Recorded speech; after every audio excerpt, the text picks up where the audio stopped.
ಕರ್ನಾಟಕ ರಾಜ್ಯ ಮಕ್ಕಳ ಹಕ್ಕುಗಳ ಆಯೋಗದ ಅಧ್ಯಕ್ಷ ಶಶಿಧರ್ ಕೋಸುಂಬೆ ಅವರು ಮುಂದೆ ಶಾಲಾ ವಿದ್ಯಾರ್ಥಿಗಳು ಹಲವು ಸಮಸ್ಯೆಗಳ ಬಗ್ಗೆ ನೋವು ತೋಡಿಕೊಂಡರು.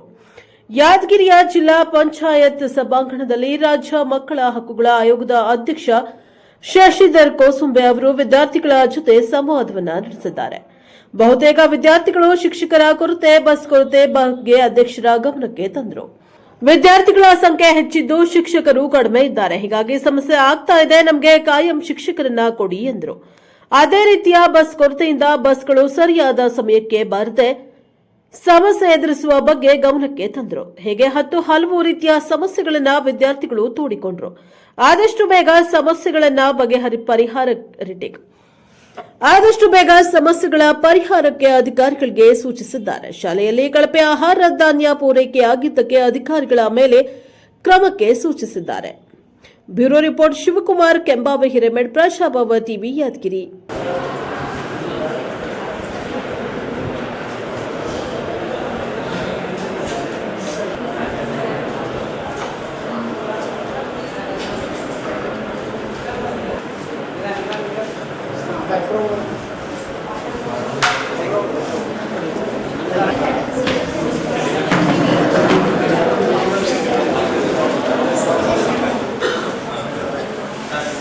ಇಂದಿನ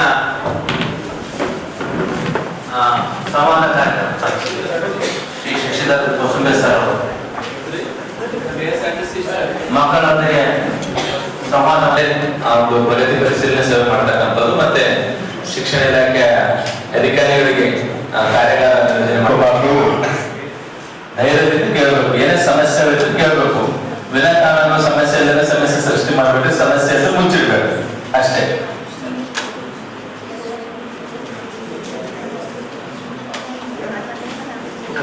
ಎಲ್ಲರಿಗೂ ನಮಸ್ತೆ. ನನ್ನ ಹೆಸರು ಸೃಷ್ಟಿ. ನಾನು ಸರ್ಕಾರಿ ಪ್ರೌಢಶಾಲೆ ಮೈಕರಿಂದ ಬಂದಿದ್ದೀನಿ. ನನ್ನ ತರಗತಿ 9ನೇ ತರಗತಿಯಲ್ಲಿ ವಿದ್ಯಾಭ್ಯಾಸ ಮಾಡುತ್ತಿದ್ದು, ನನ್ನ ಶಾಲೆಯಲ್ಲಿ ಸಿಡಿಎಡ್ ಅಂದ್ರೆ ವಿಜ್ಞಾನ ತರಗತಿಯಲ್ಲಿ ನಮಗೆ ಗೆಸ್ಟ್ ಟೀಚರ್ ಇರುವ ಕಾರಣ ನಮಗೆ 15 ಟೀಚರ್ ಬೇಕು. ನನಗೆ ಈ ಸಮಸ್ಯೆಯನ್ನು ವ್ಯಕ್ತಪಡಿಸ್ತಾ ಇದ್ದೀನಿ.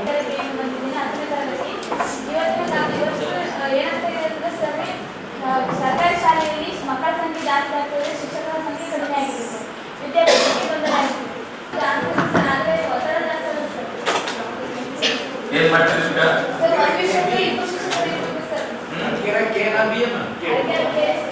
ಖಾಲಿ ಇದ್ದವ್ರನ್ನ ಪಾಠನೆ ಮಾಡ್ಬಾರ್ದ? ಕ್ರಮ ಏನ್ ಮಾಡ್ತೀರಿ? ಹುದ್ದೆಗಳ ಸೃಷ್ಟಿ ಇಲ್ಲ ಸರ್. ಎಷ್ಟು ಸ್ಯಾಂಕ್ಷನ್ ಅದಾವಲ್ಲ ಸರ್, ಈಗ ಮಕ್ಕಳಿಗೆ ಪಾಠಕ್ಕಾಗಿ ಅನಾನುಕೂಲತೆ ಆಗ್ತಾ ಇದೆ. ಏನ್ ಮಾಡೋದು? ಪ್ರೈಮರಿ ಡೆಪ್ಯೂಟ್ ಮಾಡಿವಿ ಸರ್, ಮಾಡೋದಕ್ಕೆ 10-11 ಮಕ್ಕಳು ಬರ್ತಾರೆ. ಆದ್ರೆ ಅವ್ರಿಗೆ ಬಸ್ಸಿನ ಸೌಲಭ್ಯ ಇಲ್ಲ ರೀ. ಮುಂಜಾನೆ ಒಂದು ಟೈಮ್ 7 ಗಂಟೆ ಬಂದ್ರೆ ಒಂದಿನ 9 ಗಂಟೆ 10 ಗಂಟೆ ಆ ಥರ ಬರ್ತದ್ರಿ. ನಾವು 10th ಇದೀವಿ, ಎಷ್ಟೋ ಕ್ಲಾಸ್ ಅವ್ರು ಮಿಸ್ ಆಗ್ತದೆ. ಯಾವ ಊರಿಂದ ಯಾವ್ರಿಗೆ ಬರ್ಬೇಕಮ್ಮ? ಹೊರಟೂರು ಕನ್ನಡ 11 ಮಕ್ಕಳು ಬರ್ತಾರೆ. ಬೈಪಾಸ್ ಇಡುವುದು ಬರ್ತೀನಿ ಸರ್. ಈಗ ಹೋಗಿ ಅಲ್ಲಿ ಆಲ್ಮೋಸ್ಟ್ 45 ಮಿನಿಟ್ಸ್ ಡಿಲೇ ಆಗುತ್ತೆ.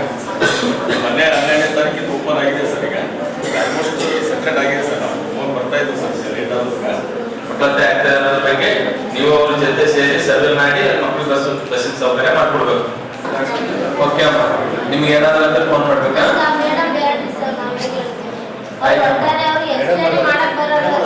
ಓಕೆ ಓಕೆ ಆಯ್ತಮ್ಮ. ಇವ್ರು ಬರ್ತಾರೆ, ನಾಳೆ ನಾವು ಬರ್ತೀರಿ. ಸೋಮವಾರ ದಿನ ಬರ್ತಾರೆ. ಅಲ್ಲಿವರೆಗೆ ನೀವು ಹೋಗಿ ಕಳಿಸ್ರಿ.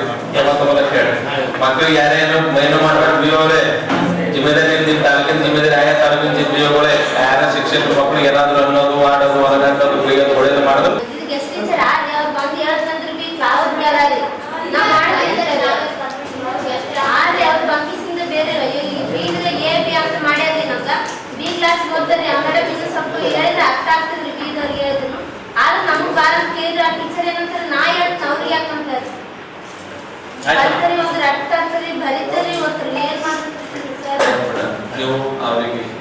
ಇವತ್ತಿನ ದಿವಸ ಉಚಿತ ಮತ್ತು ಕಡ್ಡಾಯ ಶಿಕ್ಷಣ ಹಕ್ಕು ಕಾಯ್ದೆ 2009ರ ಒಂದು ಪ್ರಗತಿ ಪರಿಶೀಲನೆ ಮಾಡಲಾಗಿದೆ. ಕೆಲವೊಂದು ಕಡೆ ನಾವು ವಸತಿ ಶಾಲೆಗಳಿಗೆ ಭೇಟಿ ಕೊಟ್ಟಂಥ ಸಂದರ್ಭದಲ್ಲಿ ಮತ್ತು ಬಿಸಿ ಊಟದ ಇದರಲ್ಲಿ ತೊಗರಿಬೇಳೆ ಕಳಪೆ ಮಟ್ಟದಿದ್ದು ನಾವು ನಮ್ಮ DDP ಅವರೇ ಸ್ವತಃ ಹೋಗಿದ್ದೀವಿ. ಸರಿಯಾದ ಗುಣಮಟ್ಟದ ತೊಗರಿಬೇಳೆ ಇರಲಿಲ್ಲ. ಹೀಗಾಗಿ ನಾವು ಈಗಾಗಲೇ ಅವ್ರ ಮೇಲೆ ಕ್ರಮ ಮಾಡಿದ್ದೇವೆ ಅಂತಕ್ಕಂಥ ಮಾಹಿತಿ DDP ಅವ್ರು ಕೊಟ್ಟರು. ಹೀಗಾಗಿ ನಾನು DDPI ಮತ್ತು ಜಿಲ್ಲಾ ಬಿಸಿ ಊಟದ ಅಧಿಕಾರಿಗಳು ಸೂಚನೆ ಕೊಟ್ಟಿದ್ದೇನೆ. ಇವಾಗ ನೀವು ಮಧ್ಯಾಹ್ನ ಮೇಲೆ 3 ಗಂಟೆಗೆ ಹೋಗಿ ಅಲ್ಲಿರ್ತಕ್ಕಂಥ ಕಳಪೆ ಮಟ್ಟದ ತೊಗರಿಬೇಳೆಯನ್ನು ಬದಲಾಯಿಸಿ ಸರಿಯಾದ ಉತ್ತಮ ಗುಣಮಟ್ಟದ ತೊಗರಿಬೇಳೆಯನ್ನು ಸರಬರಾಜು ಮಾಡುವ ಮೂಲಕ ಆಯೋಗಕ್ಕೆ ವರದಿ ಸಲ್ಲಿಸಬೇಕಂತ ಸೂಚನೆಯನ್ನು ಕೊಟ್ಟಿದ್ದೇನೆ. ಅದೇ ರೀತಿಯಾಗಿ ಮಕ್ಕಳಿಗೆ ಅವರಿಗೆ ಸಿಗಬೇಕಂತ ಶಿಕ್ಷಣದ ಜೊತೆಗೆ ಅನ್ನೋ ಒಂದು ವಿಶೇಷ ಅಭಿಯಾನದೊಂದಿಗೆ ಇಡೀ ರಾಜ್ಯಾದ್ಯಂತ ಎಲ್ಲ ಜಿಲ್ಲೆಗಳಲ್ಲಿ ಮಕ್ಕಳಿಗೆ ಸಂಬಂಧಪಟ್ಟಂತೆ ಅವರಿಗೆ ಅಹವಾಲು ಮತ್ತು ಸಂವಾದ ಮತ್ತು ಪ್ರಗತಿ ಪರಿಶೀಲನಾ ಸಭೆ ಹೀಗೆ ಅವರಿಗೆ ಶಿಕ್ಷಕರಿಗೆ ತರಬೇತಿ ಕೊಡ್ತಕ್ಕಂಥ ಕೆಲಸ ಆಯೋಗ ಕಳೆದ 2 ವರ್ಷಗಳಿಂದ ಮಾಡ್ತಾ ಇದೆ. ಇವತ್ತಿನ ದಿವಸ ಕಳೆದ ವರ್ಷವೇ ಯಾದಗಿರಿಯಲ್ಲಿ ಮಾಡಿದ್ವಿ, ಈ ವರ್ಷವೂ ಮಾಡಿದ್ವಿ. ಅದೇ ರೀತಿಯಾಗಿ ಮಕ್ಕಳಿಗೆ ಅಲ್ಲಿರ್ತಕ್ಕಂಥ ಸಮಸ್ಯೆಗಳಿಗೆ ತಕ್ಷಣವಾಗಿ ಸ್ಪಂದಿಸುವ ರೀತಿಯಲ್ಲಿ ಅಧಿಕಾರಿಗಳಿಗೆ ಮಾರ್ಗದರ್ಶನ ಮಾಡ್ತಕ್ಕಂಥ ಕೆಲಸ ಆಯೋಗ ಮಾಡ್ತಾ ಇದೆ. ಹೀಗಾಗಿ ಇವತ್ತಿನ ಸಭೆಯಲ್ಲಿ ಕೆಲವೊಂದು ಮಕ್ಕಳಿಗೆ ಇನ್ನೂ ಆಧಾರ್ ಅಪ್ಡೇಟ್ ಆಗಬೇಕಾಗಿದೆ, ಆಧಾರ್ ಶೀಡಿಂಗ್ ಆಗಬೇಕಾಗಿದೆ, ಆಮೇಲೆ ಕೆಲವೊಂದು ಡ್ರಾಪ್ ಬಾಕ್ಸ್ನಲ್ಲಿ ಮಕ್ಕಳು ಉಳ್ಕೊಂಡಿದ್ದಾರೆ. ಅವೆಲ್ಲ ಒಂಥರ ಶಿಕ್ಷಣ ವ್ಯವಸ್ಥೆಯಲ್ಲಿ ಇರಬಾರ್ದು. ಶಿಕ್ಷಣ ವ್ಯವಸ್ಥೆ ಶಿಕ್ಷಣದಿಂದನೇ ಇಡೀ ದೇಶದ ಒಂದು ಗೌರವ ಘನತೆ ರಕ್ಷಣೆ ಆಗ್ತಕ್ಕಂಥದ್ದು. ಶಿಕ್ಷಣನೇ ಈ ದೇಶದ ಒಂದು ಜೀವಾಳ. ಆ ಒಂದು ಹಿನ್ನೆಲೆಯಲ್ಲಿ ಕೆಲವೊಂದು ವಿಷಯಗಳು ಶಿಕ್ಷಣ ಇಲಾಖೆಯವರು ಅಧಿಕಾರಿಗಳು ಎಚ್ಚೆತ್ತುಕೊಂಡು ಸರಿಯಾದ ರೀತಿಯಲ್ಲಿ ಮಾಡಬೇಕು ಅಂತಕ್ಕಂಥ ಸೂಚನೆಯನ್ನು ಈಗಾಗಲೇ ಕೊಡಲಾಗಿದೆ. 2 ವಾರಗಳಲ್ಲಿ ಮತ್ತು ಕೆಲವೊಂದು ವಿಷಯಗಳು ಈಗಾಗಲೇ ನಮ್ಮ KEB ಅವರಿಗೆ ಎಕ್ಸ್ಟು ಇಂಜಿನಿಯರಿಗೆ ಹೇಳಿದೆ ನಾನು. 72 ಕಡೆ ಶಾಲೆ ಮೇಲೆ ಹೋದಂಥ ಹೈ ಪವರ್ ಟೆನ್ಷನ್ನು ವೈರ್ಗಳು ಅದು ಭಾಳ ಅಪಾಯಕಾರಿ. ಮಕ್ಕಳಿಗೆ ಅದು ಸುರಕ್ಷಿತ ಇರಲ್ಲ. ಮಕ್ಕಳು ಯಾವ ಕಾರಣಕ್ಕೂ ಆ ಮಕ್ಕಳಲ್ಲಿ ವಿದ್ಯಾಭ್ಯಾಸ ಮಾಡೋದು ಕಷ್ಟಕಾಲ ಆಗಿಬಿಡುತ್ತೆ. ಆಮೇಲೆ 40 ಟ್ರಾನ್ಸ್ಫಾರ್ಮರ್ಗಳು ಇದ್ದಿದ್ದು ಸಹಿತ ಅದು ಸರಿಯಾದ ಕ್ರಮ ಅಲ್ಲ. ಇವತ್ತು ಎಕ್ಸ್ಟು ಇಂಜಿನಿಯರ್ ಅವರಿಗೆ ಹೇಳಿದ್ದೇನೆ, ಕೂಡಲೇ ನಮ್ಮ DDP ಅವರಿಗೆ ಪತ್ರವ್ಯವಹಾರ ಮಾಡುವ ಮೂಲಕ ಅಲ್ಲಿರ್ತಕ್ಕಂಥ ವೈರ್ಗಳು ಅಲ್ಲಿನ TCಗಳು ಬೇರೆ ಕಡೆ ಸ್ಥಳಾಂತರ ಮಾಡಬೇಕು. ಮಾಡಿ 1 ತಿಂಗಳಲ್ಲಿ ಸಂಕ್ರಾಂತಿ ಒಳಗಡೆ ನೀವು ವರದಿ ಆಯೋಗಕ್ಕೆ ಸಲ್ಲಿಸಬೇಕು. ಇಲ್ಲಾಂದರೆ ಆಯೋಗ ಸ್ವಯಂ ಪ್ರೇರಿತ ಪ್ರಕರಣ ದಾಖಲಿಸಿಕೊಳ್ಳುತ್ತೆ ಅಂತಕ್ಕಂಥ ಸೂಚನೆಯನ್ನು ಸಹಿತ ಕೊಟ್ಟಿದ್ದೇನೆ.